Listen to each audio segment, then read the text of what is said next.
Also in the street plan of Washington, you find pentagrams. So here we have two pentagrams in the street plan of Washington. The top one points into the Capitol building, and the one at the bottom points into the White House. This is a political building, so we're told. In fact, it's a temple to a secret society, built by the Freemasons to a specific design, Congress, the Congress building.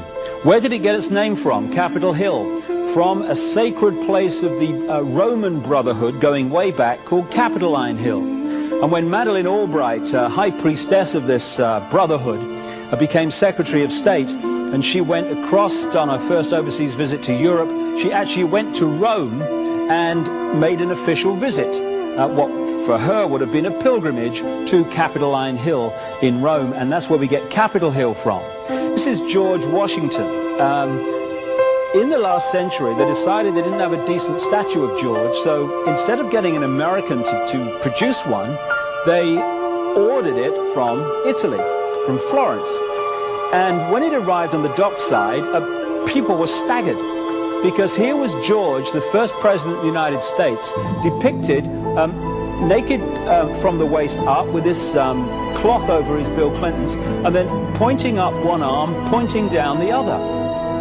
What's going on? Unless you realize where these people are coming from, it's inexplicable.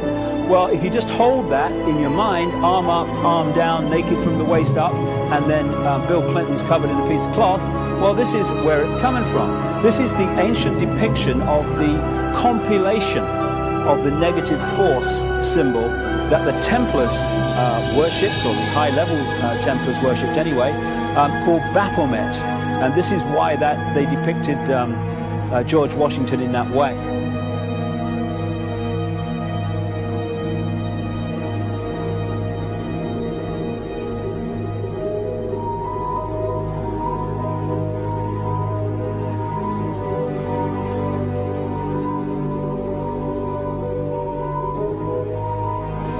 What has come to light is that it's now been, it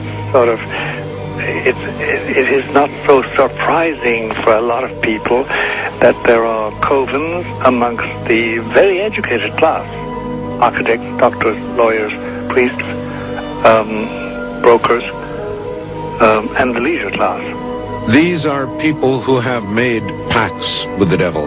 That's right. It's really the best, the more accurate way of describing it would be that they have indulged themselves in the worship of the goat, of the prince, of the serpent, of Satan, of Lucifer, and they lead perfectly normal lives. They're jewel merchants. They travel. They're prominent in their own way, but they do have this indulgence.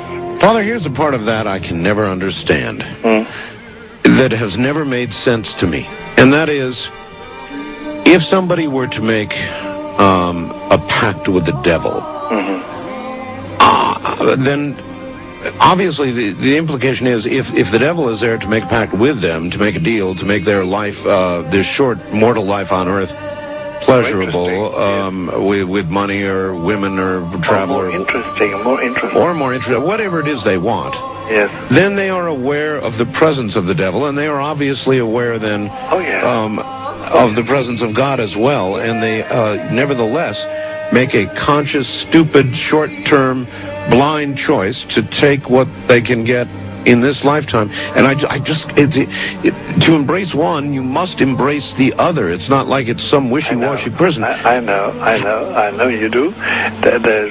It is a very not easy to understand, except when you talk with them, when they let their hair down and peel grapes, as we say, and when they're on their way to being cured of what or healed is the proper word. You find that there's an exhilaration and a satisfaction which is both sensual and sexual and mental when they really indulge in Luciferian worship. There is a peculiar exhilaration. Like a drug, then?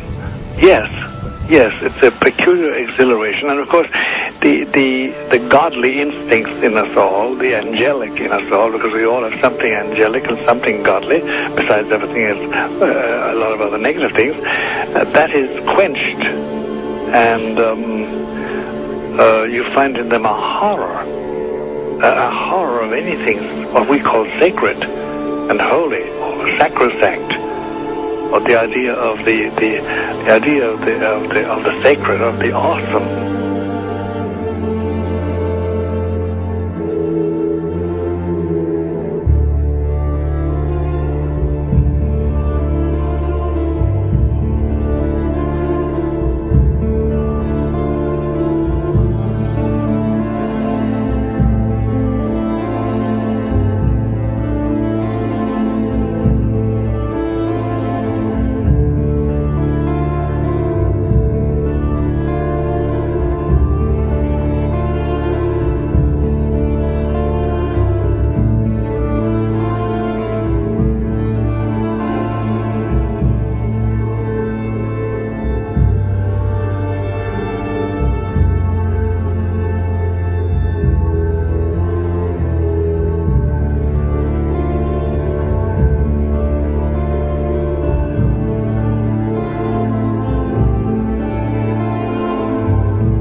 How in the world did you ever get involved in praying to demon spirits? A fellow that had been on a particular ship with me, he told me, "Hey, I got something fantastic to tell you."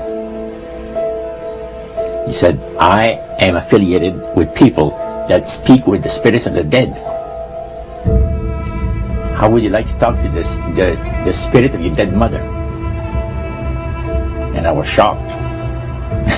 I was shocked. He said, "You wouldn't be afraid of talking to the spirit of your dead mother, would you?" Well, I said, "I'll tell you what, I would have to give that some thought, because it's something I never thought about before in my life." Most of us probably haven't. A little afraid of something like that. Well, he says, you know, it's written all over your face. You're afraid of going to a seance. But he says, "I know you. He says, you're going to come."